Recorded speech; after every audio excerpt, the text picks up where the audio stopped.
প্রায় 1450 বছর আগে আরবের বিশাল মরুপ্রান্তর আর পাহাড়ি জঙ্গল ছিল শিকারীদের জন্য এক রোমাঞ্চকর ক্ষেত্র। সেই সময় মানুষ জীবিকার পাশাপাশি আনন্দের জন্য পশু শিকার করত। বিশেষ করে হরিণ শিকারকে তারা মনে করত অত্যন্ত আকর্ষণীয় ও চ্যালেঞ্জিংপূর্ণ একটি খেলা। একদিন এক ইহুদি শিকারী এই উদ্দেশ্যে বনের গভীরে প্রবেশ করল। তার সঙ্গে ছিল একটি জাল। সে জালটিকে এক গাছের নিচে পাতলা ও শিকারের সুযোগের অপেক্ষা করতে লাগলো। কিছুক্ষণের মধ্যেই সামনে উপস্থিত হলো একটি হরিণ। তখন এই শিকারী সেটিকে পিছন দিক থেকে তাড়া শুরু করলো। হরিণটি প্রাণের ভয়ে ছুটাছুটি করতে লাগলো। অবশেষে দৌড়াতে দৌড়াতে সেই জালে গিয়ে আটকা পড়ল। কাছে গিয়ে শিকারী অবাক হয়ে দেখল এটি একটি স্ত্রী হরিণ, আর সদ্যই সে সন্তান প্রসব করেছে। তার ছোট্ট ছানাগুলো গভীর জঙ্গলে অপেক্ষা করছে, আর মা খাবারের সন্ধানে বেরিয়েছিল। কিন্তু দুর্ভাগ্যক্রমে সে শিকারীর জালে ধরা পড়ে গেল। হরিণী ভাবল তার বুঝি আর রক্ষা নাই, তাই সে হাউমাউ করে কাঁদতে লাগলো। চোখে দিয়ে অশ্রু এমনভাবে গড়িয়ে আসছিল যেন পাহাড়ি ঝর্ণার স্রোত বয়ে চলছে, আর ক্রন্দনের শব্দ বোঝা যাচ্ছিল বুকের ভিতরটা চূর্ণ হয়ে যাচ্ছে। এদিকে ইহুদি লোকটি একটি মোটা তাজা হরিণী পেয়ে খুবই উৎফুল্ল, কিন্তু সেই শিকারী লোকটি ছিল একা। তাই সে চিন্তায় পড়ে গেল যে কিভাবে এটা নিয়ে যাওয়া যায়। শেষ পর্যন্ত উপায় না পেয়ে হরিণটির হাত পা শক্ত করে বেঁধে টানতে শুরু করলো, এবং বেশ কিছুক্ষণ অগ্রসর হয়ে সে ক্লান্ত হয়ে পড়ল। তাই সেই ইহুদি প্রতিমধ্যে বিশ্রাম করতে লাগলো। এমন সময় সেখান দিয়ে যাচ্ছিলেন দুজাহানের বাদশাহ হজরত মোহাম্মদ সাল্লাল্লাহু আলাইহি সাল্লাম। হরিণীটি রাসূল সাল্লাল্লাহু আলাইহি সাল্লামকে দেখে বেদনার আনন্দে ক্রন্দন করতে লাগলো। মনে মনে ভাবলো, আমার জীবন ধন্য, আমি আখিরি নবী হজরত মোহাম্মদ সাল্লাল্লাহু আলাইহি সাল্লামের সাক্ষাৎ পেয়েছি। প্রিয় নবী সাল্লাল্লাহু আলাইহি সাল্লাম যখন ওই ইহুদির কাছে আগমন করলেন, আল্লাহর হুকুমে হরিণীর জবান খুলে গেল। তখন হরিণীটি বলল, হে আল্লাহ রাসূল, আজ সকালে আমি আমার বাচ্চাদেরকে বাসায় রেখে খাবার অন্বেষণের জন্য বের হয়েছিলাম। এমন সময় এই ইহুদি আমার সামনে আসে এবং আমাকে বন্দি করে ফেলে। সকাল থেকে এ পর্যন্ত সে আমাকে বন্দি করে রেখেছে। ইয়া রাসূলুল্লাহ, আমার দুধের বাচ্চা রয়েছে, তাদেরকে আমি সকাল থেকে এ পর্যন্ত দুধ খাওয়াতে পারিনি। হয়তোবা তারা আমাকে না পেয়ে অনেক অস্থির হয়ে পড়েছে এবং তাদের গলা দুধ না খাওয়ার কারণে শুকিয়ে গিয়েছে। হে আল্লাহর নবী, আমি শেষবারের মতো তাদের সাথে একবার সাক্ষাৎ করতে চাই, তাই দয়া করে আপনি একটা ব্যবস্থা করে দিন। হরিণের এই আর্জি শুনে দয়াল নবী সাল্লাল্লাহু আলাইহি সাল্লাম অত্যন্ত দুঃখ পেলেন। তখন তিনি বললেন, হে ইহুদি, তুমি কেন এই হরিণটিকে আটকে রেখেছ? রাসূল সাল্লাল্লাহু আলাইহি সাল্লামের এই কথা শুনে ইহুদি বলল, আমি এই হরিণটিকে শিকার করেছি, আর জঙ্গলের প্রাণী শিকার করা বৈধ, তাই আমি তাকে আটকে রেখেছি। ইহুদির এ কথা শুনে রাসূল সাল্লাল্লাহু আলাইহি সাল্লাম বললেন, হে ইহুদি, তুমি কি দেখতে পাচ্ছ না এটা একটা মা হরিণ, এবং তার স্তন দুধে পরিপূর্ণ হয়ে গেছে। সে তার বাচ্চাদেরকে দুধ খাওয়ানোর জন্য অনেক কষ্ট পাচ্ছে, তাই তুমি তাকে ছেড়ে দাও। ইহুদি বলল, আমি এত কষ্ট করে তাকে শিকার করে রেখেছি, আর তোমার কথা মতো আমি তাকে ছেড়ে দিব? এ কেমন কথা? তখন দয়াল নবী সাল্লাল্লাহু আলাইহি সাল্লাম বললেন, তুমি তাকে ছেড়ে দাও। শেষবারের মতো সে তার সন্তানদের সাথে দেখা করতে চায়, আর সন্তানদের সাথে দেখা করে এবং তাদেরকে দুধ পান করে সে আবার তোমার কাছে ফিরে আসবে। রাসূল সাল্লাল্লাহু আলাইহি সাল্লামের এই কথা শুনে ইহুদি বলল, বনের এই হরিণী কি তোমার মালিকানা সম্পত্তি, যে একবার ছেড়ে দিলে সে আবার ফিরে আসবে? শিকার করা প্রাণী কি আজ পর্যন্ত ফিরে এসেছে? এর কি কোনো নজির আছে? রাসূল সাল্লাল্লাহু আলাইহি সাল্লাম যখন দেখলেন ইহুদি কোনোভাবেই হরিণটিকে ছেড়ে দেওয়ার জন্য রাজি হচ্ছেন না, তখন তিনি তাকে বললেন, শুনো ইয়াহুদি, তুমি হরিণটিকে ছেড়ে দাও, তার বিনিময়ে তুমি আমাকে বেঁধে রাখো, কেননা হরিণী যদি না আসে তাহলে তুমি আমাকে সারা জীবনের জন্য বেঁধে রাখবে। রাসূল সাল্লাল্লাহু আলাইহি সাল্লামের এই কথা শুনে ইহুদি বলল, তাহলে সেই কথাই রইল, আমি হরিণটিকে ছেড়ে দিচ্ছি, আর বিনিময়ে তোমাকে বেঁধে রাখছি, কারণ হরিণ যদি ফিরে না আসে তাহলে তোমাকে সারা জীবন মুক্তিদান করব না। অতঃপর ইহুদি হরিণটিকে ছেড়ে দিল এবং বিনিময়ে নবী করিম সাল্লাল্লাহু আলাইহি সাল্লামকে বেঁধে রাখল। ছাড়া পেয়ে বনের হরিণী তাড়াহুড়া করে বনের মধ্যে হারিয়ে গেল। তখন ইহুদি মনে মনে ভাবল, সে আর কোনোদিন ফিরে আসবে না, আর এই লোকটাকে আমি সারা জীবন বেঁধে রাখবো। এর চেয়ে বোকা মানুষ এই পৃথিবীতে আর কেউ নেই। একটা বনের হরিণের জন্য নিজের জীবনকে সে বিপদে ফেলল। বনের হরিণ দৌড়াতে দৌড়াতে তার সন্তানদের কাছে পৌঁছালো। তখন তার সন্তানরা তাকে জিজ্ঞাসা করল, আম্মাজান, আজ সকাল থেকে আপনি কোথায় ছিলেন? আমরা আপনার অপেক্ষা করতে করতে ক্লান্ত হয়ে পড়েছি। আমরা আপনার দুধ পান করতে না পেরে আমাদের গলা শুকিয়ে গিয়েছে। তখন বনের হরিণ তাদেরকে বলল, হে আমার সন্তানরা, তোমরা জীবনের শেষবারের মতো আমার সাথে দেখা করে নাও এবং আমার দুধ পান করে নাও, কেননা আর জীবনে তোমাদের সাথে হয়তোবা দেখা নাও হতে পারে। তখন হরিণের সন্তানরা বলতে লাগলো, আম্মাজান, কেন আপনি এমন কথা বলছেন? কেন জীবনে আপনার সাথে আর দেখা হবে না? তখন মা হরিণী তাদেরকে বলল, তোমরা তাড়াতাড়ি আমার দুধ পান করো। আজ সকালে যখন আমি খাবার অনশনে বের হয়েছিলাম, তখন এক ইহুদি আমাকে বন্দি করে ফেলেছিল। অতঃপর মায়ার নবী হজরত মোহাম্মদ সাল্লাল্লাহু আলাইহি সাল্লাম সেই পথ দিয়ে যাচ্ছিলেন। আমি তাকে তোমাদের কথা খুলে বললাম এবং তাকে আরো বললাম, ইয়া রাসূলুল্লাহ, আমার সন্তানরা দুধ না খেয়ে পিপাসার্ত অবস্থায় আমার পথ চেয়ে বসে আছে। আপনি যদি তাদের কাছে যাওয়ার আমাকে ব্যবস্থা করে দিতেন। তখন মায়ার নবী হজরত মোহাম্মদ সাল্লাল্লাহু আলাইহি সাল্লাম নিজেকে ইহুদির কাছে জিম্মায় রেখেছে আমাকে তোমাদের কাছে শেষবারের মতো দেখা করার জন্য পাঠিয়ে দিয়েছেন। হে আমার সন্তানরা, নিষ্ঠুর ইহুদি আমার মায়ের নবীকে বেঁধে রেখেছে, তাই তোমরা তাড়াতাড়ি আমার দুধ পান করো, কেননা আমাকে ফিরে যেতে হবে। আমি আমার নবীকে কষ্ট দিতে পারবো না। তখন হরিণীর বাচ্চাগুলো কান্না জড়িত কণ্ঠে বলল, হে আমাদের প্রিয় আম্মা যান, আপনি কিভাবে ভাবলেন যে মায়ের নবী আজ ইহুদির হাতে বন্দী আর আমরা নির্ভয়ে আপনার দুধ পান করব? না, কখনোই না। আপনি চলুন, আমরাও আপনার সাথে যাব। দয়াল নবী হজরত মোহাম্মদ সাল্লাল্লাহু আলাইহি সাল্লামের কষ্ট আমরা সহ্য করতে পারবো না।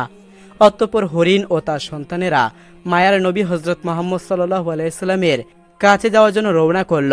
এদিকে হরিণের আসতে কিছুটা দেরি হতে দেখে ইহুদি নবী করিম সাল্লাল্লাহু আলাইহি সাল্লামকে বলতে লাগলো, হে মুহাম্মদ, তোমার মতো বোকা মানুষ আমি আর এই পৃথিবীতে দেখিনি।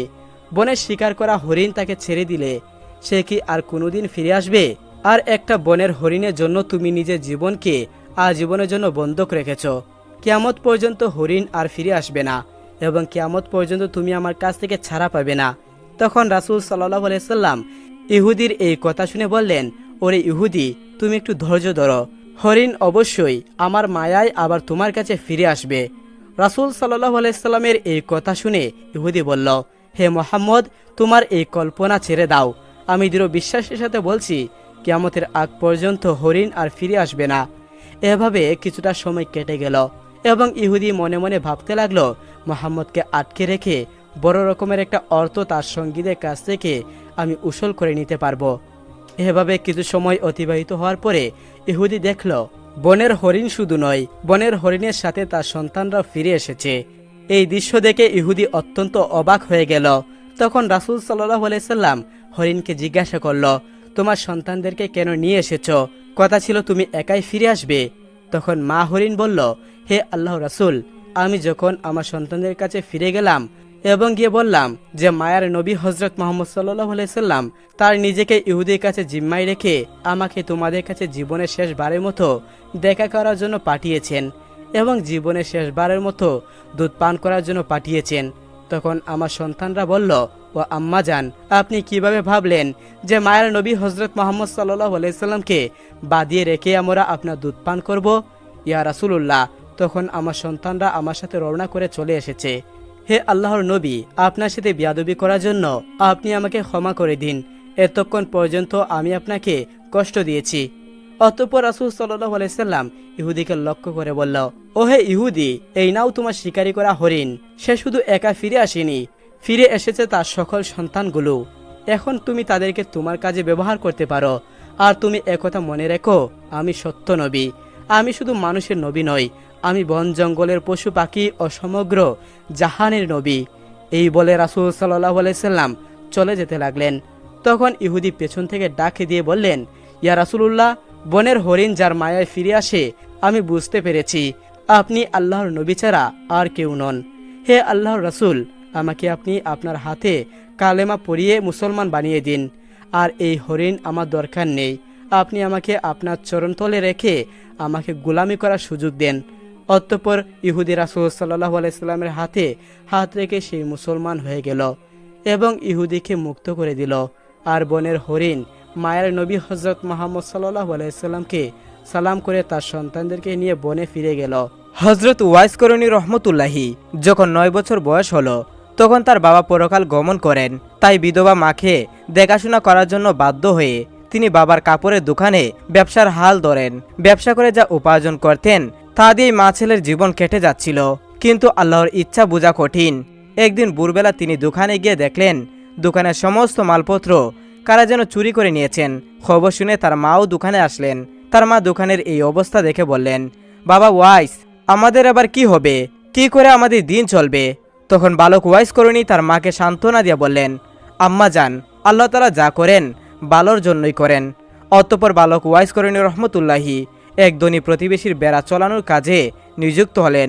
প্রতিদিন তিনি বেড়ার পাল নিয়ে মাঠে যেতেন, সারাদিন বেড়াগুলো চড়াতেন আর ক্লান্ত হলে গাছের ছায়ায় বসে বিশ্রাম নিতেন।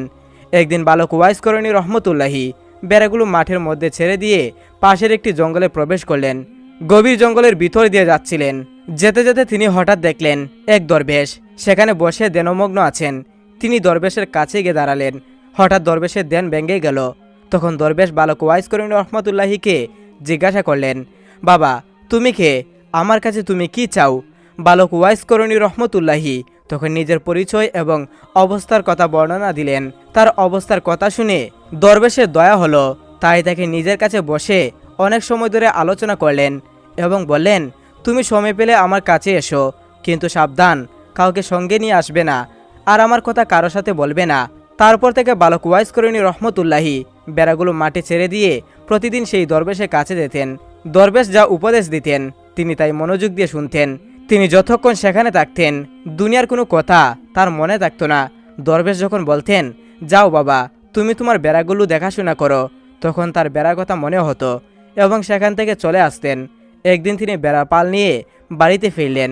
তখন মালিক দেখতে পেল যে অনেকগুলো বেড়া হারিয়ে গেছে। মালিক তাকে জিজ্ঞাসা করলেন, হে ওয়াইস, আমার বেড়াগুলো কোথায়? তুমি রাখালের দায়িত্ব থাকা অবস্থায় বেড়াগুলো কোথায় হারিয়ে গেল? তখন ওয়াইস করণী রহমতুল্লাহি মালিককে কোনো জবাব দিতে পারলেন না। এর ফলে মালিক রেগে গিয়ে তাকে কাজ থেকে বাদ দিয়ে দিলেন। অতঃপর তিনি কাজ হারিয়ে আবারও সেই দরবেশের কাছে চলে গেলেন।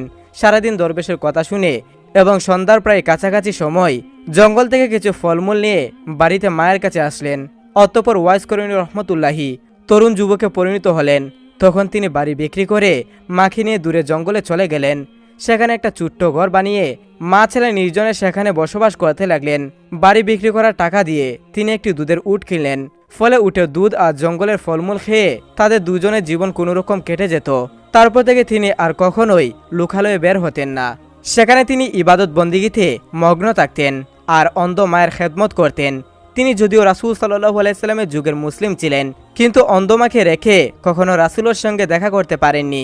এদিকে একদিন সাহাবীদের সাথে কথা বলার সময় নবী করিম সাল্লাল্লাহু আলাইহি সাল্লাম বললেন, আমার উম্মতের মধ্যে এমন একজন লোক আছে যার সুপারিশে আল্লাহ তাআলা বনি মুজার এবং বনি মুরিয়াদের যত বকরি রয়েছে এবং এই বকরিগুলোর গায়ে যতগুলো পশম রয়েছে ততগুলো গুনাহগার বান্দাকে মাফ করে জান্নাতে প্রবেশ করবেন। তখন সাহাবাই জিজ্ঞাসা করলেন, হে আল্লাহ রাসূল, কে সেই ভাগ্যবান উম্মত? উত্তরে রাসূল সাল্লাল্লাহু আলাইহি সাল্লাম বললেন, তার নাম হচ্ছে ওয়াইস করণী।